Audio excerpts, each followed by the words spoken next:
ओम अखंडमंडलाकारं व्याप्तं येन चराचरं तत्पदं दर्शितं येन तस्मै श्रीगुरवे नमः।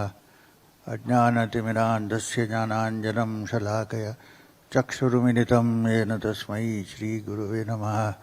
गुरुर्ब्रह्मा गुरुर्विष्णु गुरुर्देवो महेश्वरः गुरुर्साक्षात् परब्रह्म तस्मै श्रीगुरवे नमः।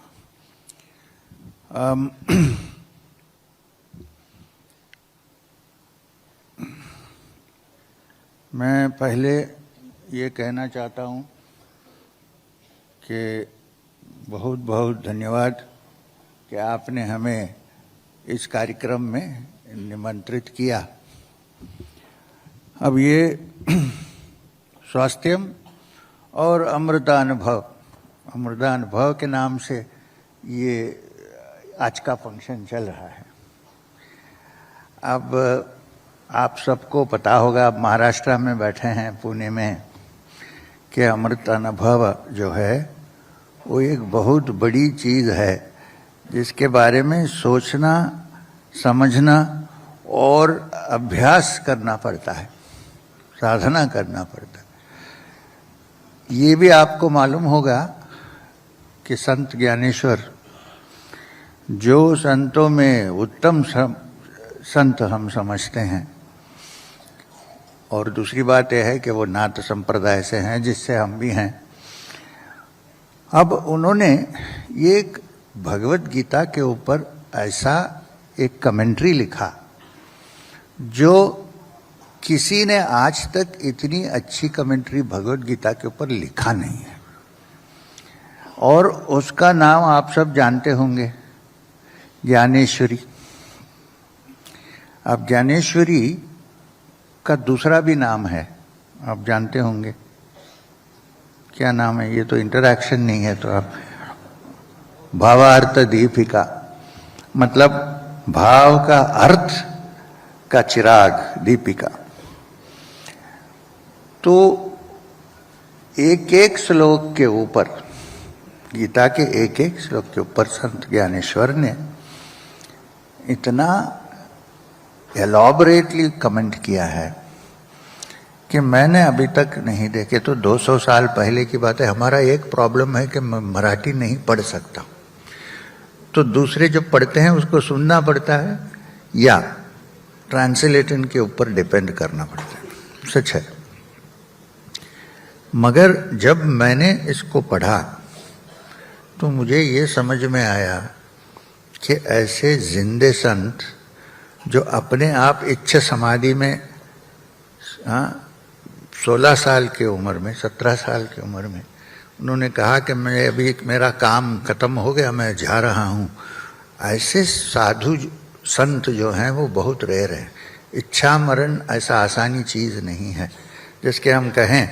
मैं एक ही इंसान को एक्चुअली देखा हूँ जो इच्छा मृत्यु हुई थी जिनकी, वो हमारे गुरु महेश्वरनाथ बाबा जी थे। बीच में है उनका पिक।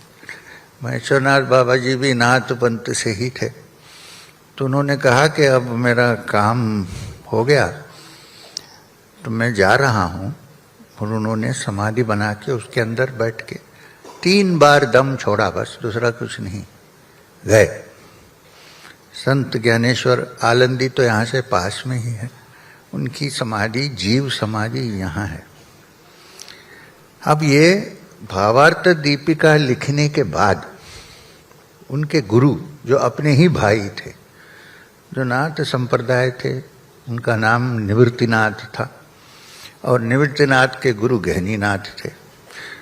तो निवृत्तिनाथ ने संत ज्ञानेश्वर को कहा कि तुम अभी अमृतानुभव लिखो, मतलब तुम्हारा जो आध्यात्मिक अनुभव है, जो अमृत जैसा है, उसके बारे में लिखो। तो ये है अमृत अनुभव। ये सोचना चाहिए कि ये जो वेद में हजारों साल पहले मृत्योर्न मां अमृतम गमया जो लिखा हुआ है, अगर कोई ठीक से ज्ञानेश्वरी, भावार्थ दीपिका और साथ ही साथ अमृतानुभव पढ़ेगा तो जरूर मैं समझता हूँ कि गुरु कृपा तो चाहिए ही। मृत्यु से अमृत में पहुंच सकते हैं। संस्कृत में मृत्यु, कोई भी वाक्य के पहले आ लगा दें तो उसका ऑपोजिट मीनिंग हो जाता है मृत्यु। हम सब मृत्यु जानते हैं, हर रोज देखते हैं मृत्यु। अमृत का मतलब है, ये समझ में आ जाता है कि हमारे अंदर ऐसी चीज है जो शरीर जाएगा मगर नहीं जाती है, और वो पर ब्रह्म से दूर नहीं है, लिंक्ड है। जीवात्मा और परमात्मा एक है। ये सब चीजें आपको अनुभव की तरह, अपने अनुभव में जो हुआ, और उससे जो अमृत का दूसरा मतलब क्या है? परमानंद। हम लोग तो आनंद, खुशी के लिए सब लोग ढूंढते रहते हैं, मगर अमृत अनुभव में आपको ये पढ़ने को मिलेगा कि जो आनंद आप ढूंढ रहे हैं, जो अमृत चखने की आशा से आप इधर उधर घूम रहे हैं, वो अपने ही हृदय के अंदर शिव शक्ति के क्या बोलते हैं, रूप में छुपा है हर आदमी के हृदय के अंदर। ये हृदय आत्मा के बारे में जो कहा गया है, इसको आप सुनेंगे, आप सीखेंगे अमृतानुभव। अब आज का जो प्रोग्राम, कार्यक्रम जो है, इसमें ये बेसिकली म्यूजिक का कार्यक्रम है। यहाँ जब अब देखिए, पोएट्री जो है, गाना जो है, और प्रोस जो है, इसमें बहुत फर्क है। भगवत गीता को ही हम गीता कहते हैं, मतलब गीतम।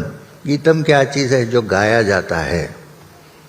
सामवेद को साम गायंती, साम भी गाना गाया जाता है। तो आज के शाम का प्रोग्राम जो है, जो कार्यक्रम जो है, इसमें अमृतानुभव आप शब्द के मुखांतर, थ्रू शब्द आप सुनेंगे, और मुझे लगता है कि वो जो आनंद हम ढूंढ रहे हैं बाहर इधर उधर, वो आनंद आपके हृदय में एकदम अमृत जैसे, अम्ब्रोसिया जैसे पैदा होगा, और उसको आप उसका आनंद लेंगे।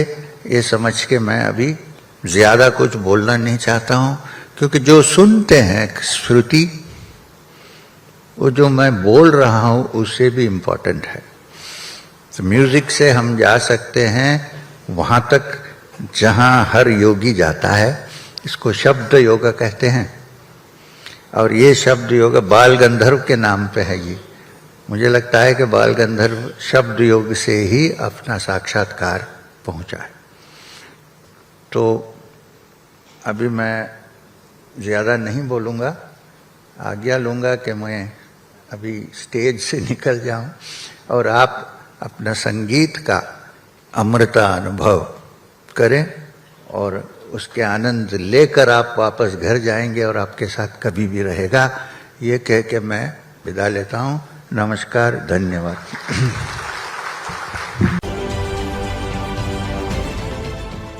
देश विदेशातील प्रत्येक घडामोडींचे लाईव्ह अपडेट मिळवण्यासाठी आता साम टीव्हीच्या सर्व सोशल मीडिया प्लॅटफॉर्मला लाईक, फॉलो आणि सबस्क्राइब करा। तसंच सर्व नोटिफिकेशनसाठी बेल आयकॉन प्रेस करायला विसरू नका।